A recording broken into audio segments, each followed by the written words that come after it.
So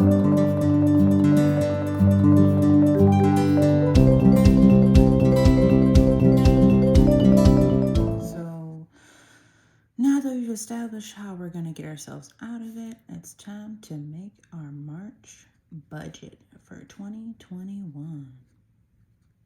I'm just going to start off with a monthly budget because it's easier to look at, for me personally, just a month at a glance. And then the way that works better for me is once I write down this month, then I can kind of do an additional budget to set out how much of my money per pay period is going to be taken out. How much am I going to save?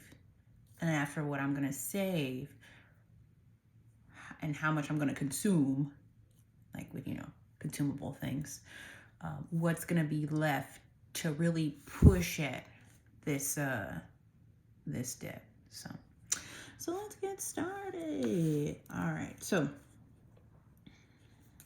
I guess I could probably start with income, right? That's what everybody starts with, the money. It really matters what you're bringing in. It doesn't matter what goes out, but it's helpful to know what you're bringing in. So I need to take a look and see my average income is going to, is going to be per month, $2,753.24. So I just need to know that what's going out should not be more than that. It really should be less than that for me. I prefer it to be less. And I mean, I don't have a second job, so I don't anticipate anything else is going to be coming in. But I'll just leave, a little space there. So we'll just start writing down what my monthly, basically my expenses are. So I'll just start here with expenses.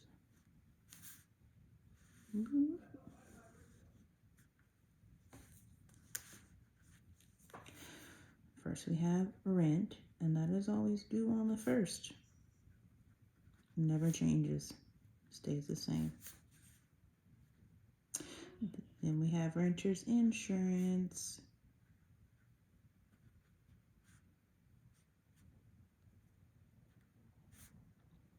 Which will stay the same too. We also have Amazon Music. And after that, we have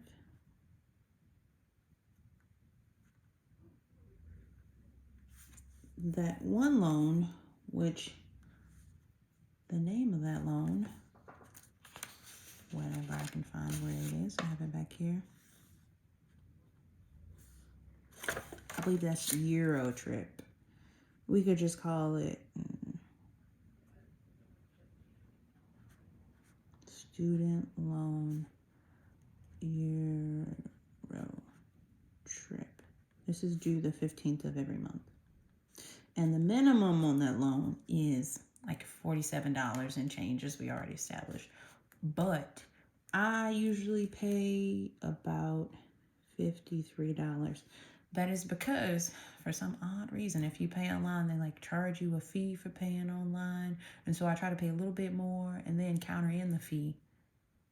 And then whatever's left is left. Whatever's left is extra. Then the next commitment is Spectrum. That's who our internet provider is.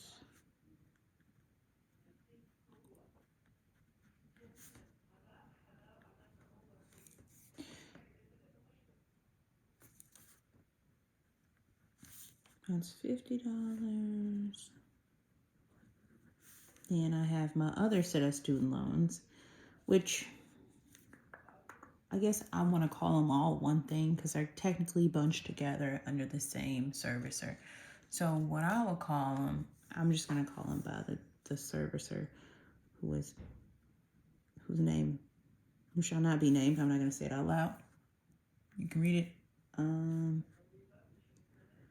Now, the minimum on this loan is about $65.40 because there's still those 3 loans that I still have to pay, but the other ones aren't due for payment. But I've established to myself that my minimum is $266. That's my personal minimum. When the actual minimum payment is $65.40, I think, after I add up all the other ones before in the previous video. So this kind of gives me, after that $65.40, gives me a little bit of extra dollars to play with where I can strategically put this extra $200 toward whichever loan that I think it would be appropriate. So I guess it's like a built-in snowball, so to speak. But if it wasn't for the forbearance, I think this would probably be my income-based repayment minimum anyway. Does that make sense? I would have to pay this anyway. So yeah. Then after that one, the next bill is electric. So I technically don't pay the electric bill in my household. My partner does, but I try to leave a little bit of a buffer in case, like, oh, I paid the internet and I paid the renter's insurance and I pay this, but maybe the electric bill is extremely high one month. And I'm like, hey, do you want help with that to kind of balance out what we each pay? Then I have this $40 to be like, okay, girl, like, here you go. There's that extra money. Just to make it even. I just measure it out anyway. So then I have Discovery Plus, which is a streaming service.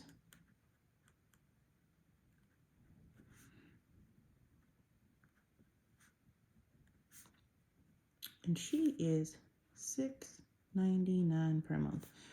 And I think my Amazon Music is like $7.99 per month.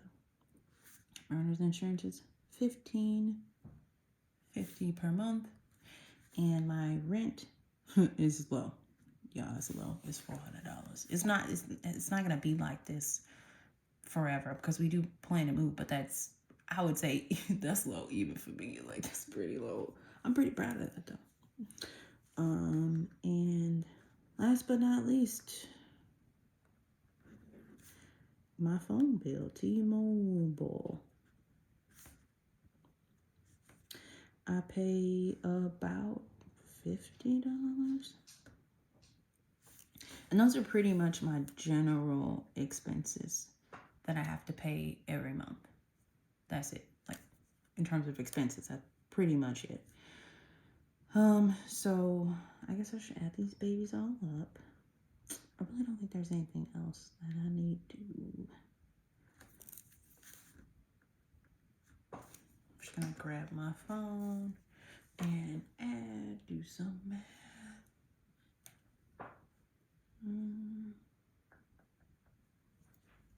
I think I might already have this total written down somewhere. I do.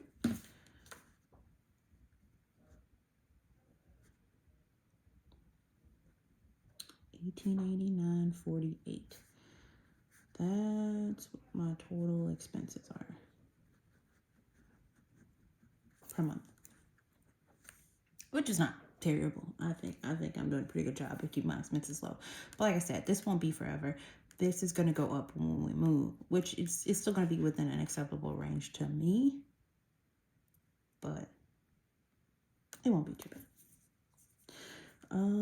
Then after I done all my expenses, I like to think about my consumables. And I call them consumables because they sound like a Lunchable. When you say consumable, it sounds like really yummy and not like something that's like money going out the window that's not really, I'm not saving it. I'm just consuming it. I guess you could say Discovery Plus and Renters, or not Renters, Discovery Shop and Amazon are technically consumables, but they're a fixed expense for me. So that's why I did in the expense category.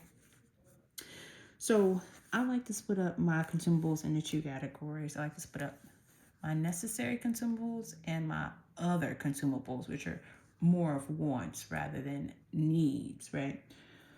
So I'm going to write that out here.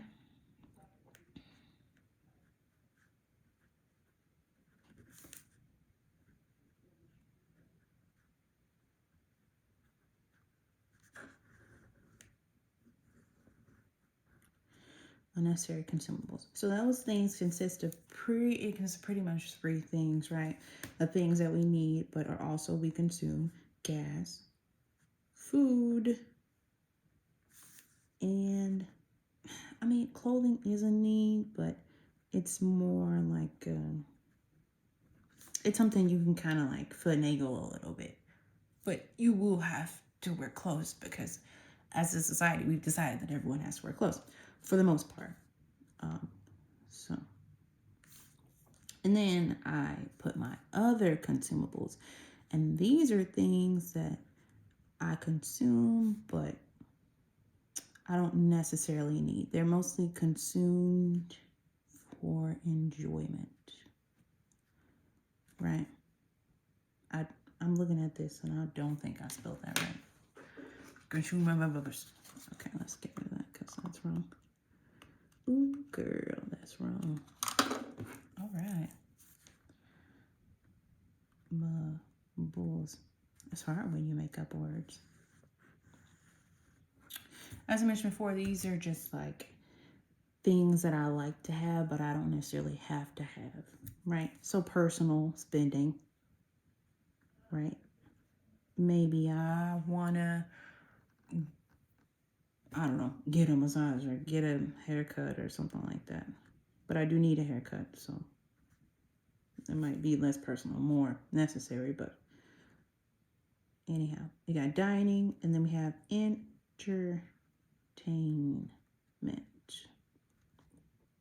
Right. So gas is kind of tricky because it's like I go places, but obviously due to the current state of the world, I don't go to as many places as I normally would go to. But I usually keep my gas budget around $70.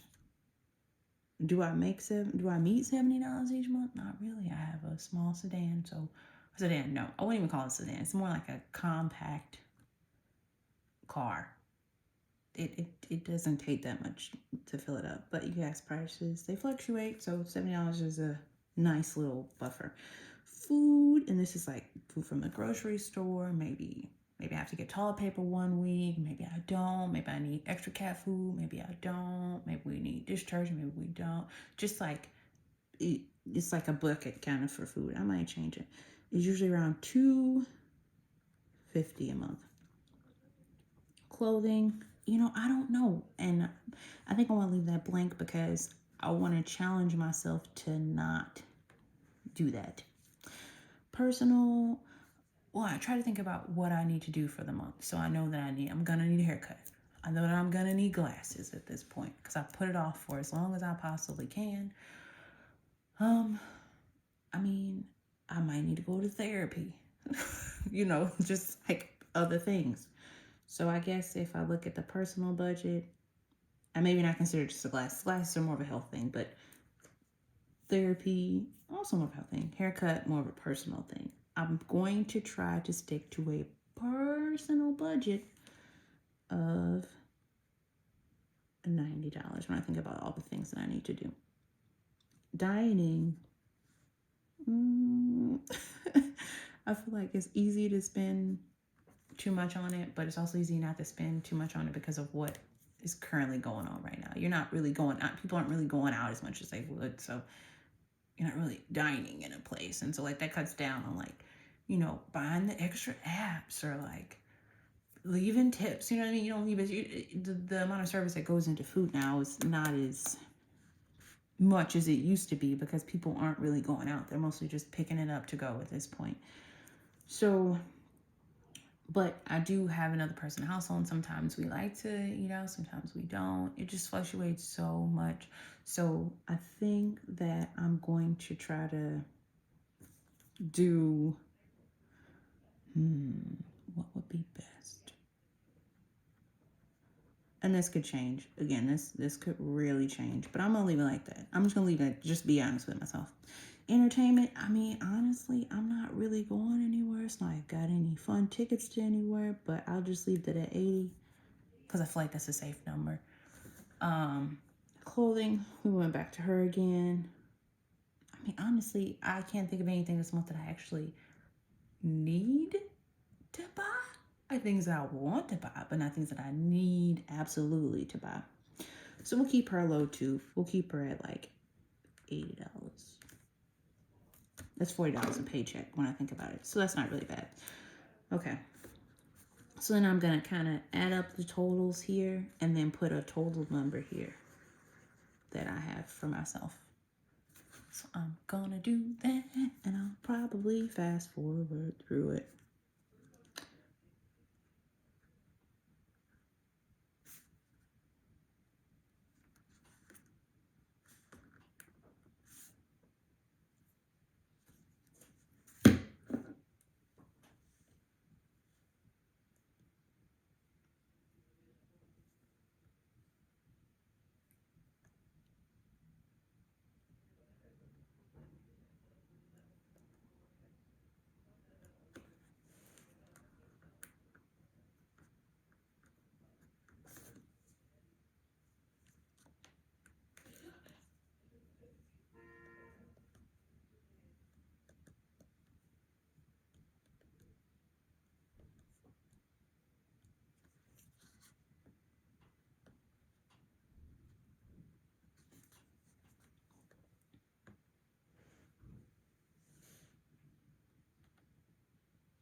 All right, so it looks like the total is $720. My total consumables right there. The consumables budget that I have for myself. And honestly, that's less than what I normally would because some of these would be higher, but I'm kind of like purposely making cuts with myself so that I have extra money to put toward obviously the whole entire reason for this video, toward my debt. So next we're going to go into savings. So we're just going to write her out here.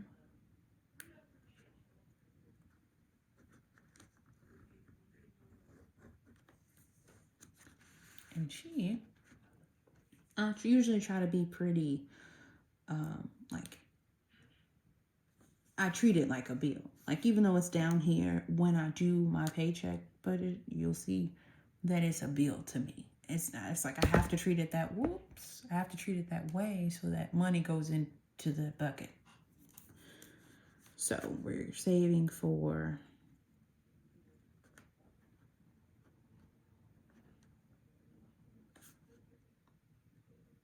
and I mean, I guess this bucket I would call not just emergencies, but just like any type of other weird, okay, if I could remember what I was writing, that would be cool. I would say that this is probably like I'd just say emergency / future. I mean, it might change what I want. Okay. What I want. Maybe I want something and I didn't know I wanted it till then. I usually try to save about $504 per month to that. And I recently started doing this new thing where I started creating these like really like, do I want to make a liner? No. I honestly started creating like these sinking funds, which I guess maybe should be separate, but whatever. It's all savings. Car insurance, car maintenance, new car,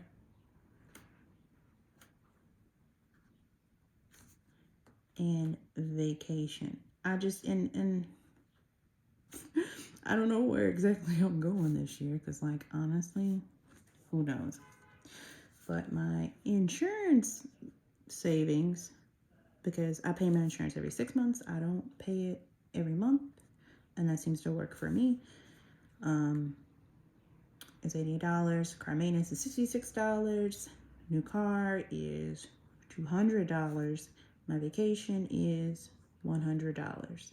And for me, these sinking funds are just me thinking about the things that catch me off guard and the things that I know will happen, but I don't want to be caught off guard when they do happen, right? So like you got car insurance, that happens every 6 months. I know this is happening every 6 months. You know what I mean? You got car maintenance. You're going to need oil change. You're going to need your tires rotated. But maybe something happens with a piece in your engine. Maybe you got to buy a new piece to pass inspection. Oh, it's whatever. Anyway, those things happen. So I want to be prepared. New car is, my car's paid off, and I don't necessarily want to go back into that same cycle of buying a new car and financing, and not even new. I didn't even buy my car new. It was pre-owned. But getting into that, it's going to be new to me when I buy it.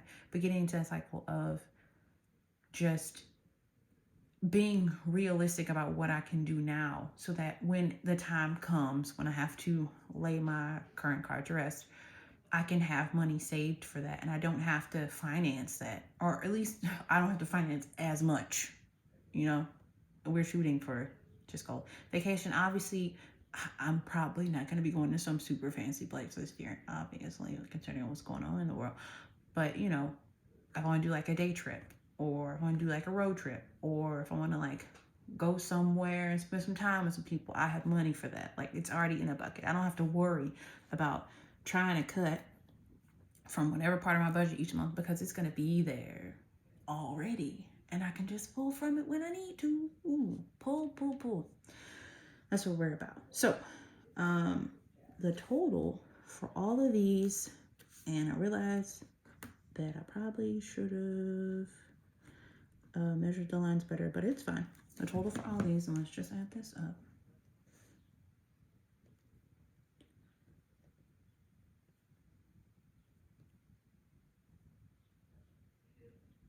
is $958, which is great. It makes me happy when I look at this number up here and I look at this number down here, and I know that I'm saving more than my expenses. I mean, obviously it's not very much, like look at the difference, but it makes me happy. That's something that I like, because that makes me feel like my money, most of my money, I guess, is going toward the future and not toward something. Obviously, there's probably work that can be done in this area, but I've already cut down. But when I'm making a budget, it's important to think about things in the background, things that might happen that I might do, but I might not do. And so I want to have room to do that. We'll just call this month at a glance, right? What do I want to do this month? Well, I might go to therapy. Probably, I really gotta stop putting off this haircut. I'm gonna get it here. I'm gonna do it. And then I have classes. Other than that, like, I don't have any special taxes that I need to pay this month. I don't have any expenses. I do need an oil change, but remember, we were saving for this, buddy, right here. It's already in the bucket, so we don't have to worry about that. Therapy usually costs about $20. A haircut might cost $25. That's on the conservative side. Glasses, I do have insurance, so it covers some of it, but I do want to make sure I'm realistic about how much I might pay out of pocket. I mean, I know at least I'm paying at least $20 for the copay for the eye exam, and then that 105 can be after whatever else, because I do get lenses to a certain number. I get frames up to like an allotted amount, but after that allotted amount, I'm gonna have to pay out of pocket for it. So, and I mean, those things, like, they may or may not happen this month, but what I like to do is think about those, because therapy could easily come out of my personal budget. Haircut could come out of my personal budget, right?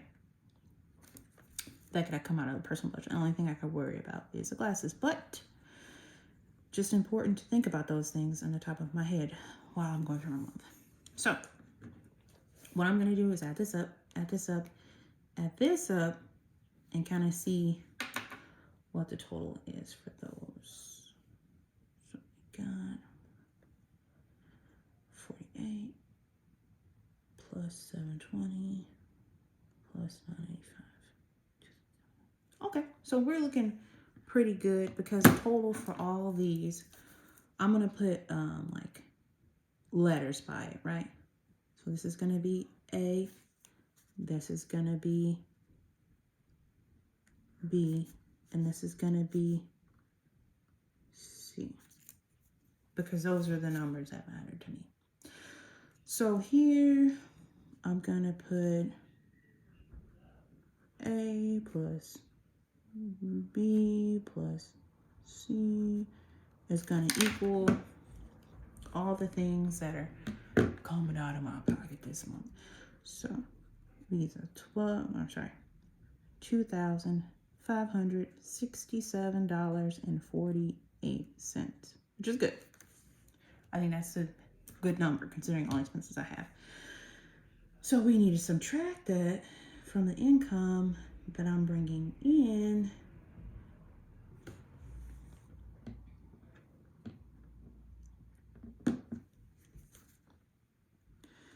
Income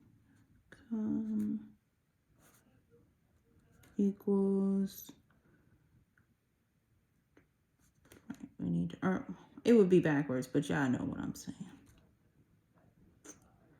So, 5, 3. Well, I'm gonna leave that.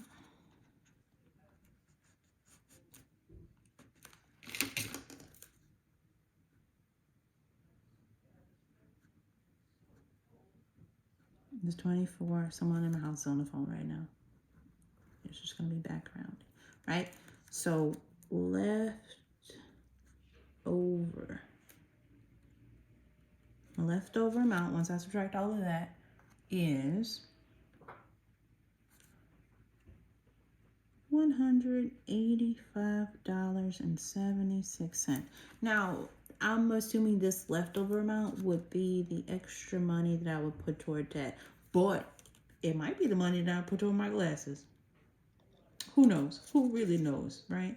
Because I still need to get glasses. Maybe I won't do it this month. Maybe I'll do it next month, but we're just gonna find out. But that is it. That's just the monthly budget that I'm writing down for myself to see where my money's going. And there's something happening outside, so bear with me. Hey, I'm back now that all the noises have stopped for the most part, except for the fridge. So I just kind of highlighted a lot of things and did some math here and saw what I had left over, so I know what my eye needs to go to in terms of my expenses, my consumables, my savings, what's going to be left over. Hopefully might be left over for extra payment, but also might go to glasses. We don't know yet. I'll do a separate paycheck budget for this, but it really, for me, it's nicer to see kind of what my month's going to look like and then do the paycheck budget. And that's pretty much it. Just thanks for hanging in there with me. And if you want to stay a little longer, watch the journey, you can go ahead and subscribe. Or if you just want to hate watch me, that's fine too. You can subscribe also too. You know, that's cool. Don't leave any mean comments though, because, you know, don't be mean about it. But yeah, thanks for watching, and I hope you have a great day.